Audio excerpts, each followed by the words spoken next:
L'intelligence artificielle pourrait remplacer 4 millions d'emplois en Corée du Sud dans les 20 prochaines années. C'est une estimation avancée par la Banque centrale sud-coréenne. À l'échelle mondiale, la banque Goldman Sachs parle de plus de 300 millions d'emplois.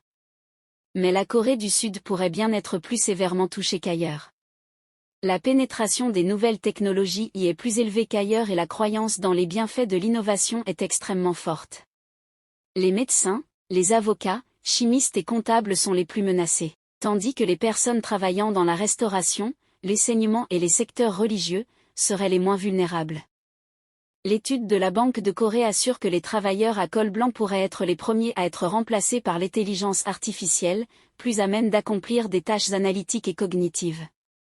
Conséquence inattendue du progrès technologique selon l'étude, ce sont les mieux rémunérés et les plus diplômés qui risquent le plus. Mais la disparition du travail dans certains secteurs pourrait être en partie compensée par une hausse de la demande dans l'ingénierie, la technologie, les mathématiques et la science. La Corée du Sud pourrait être particulièrement affectée par le phénomène.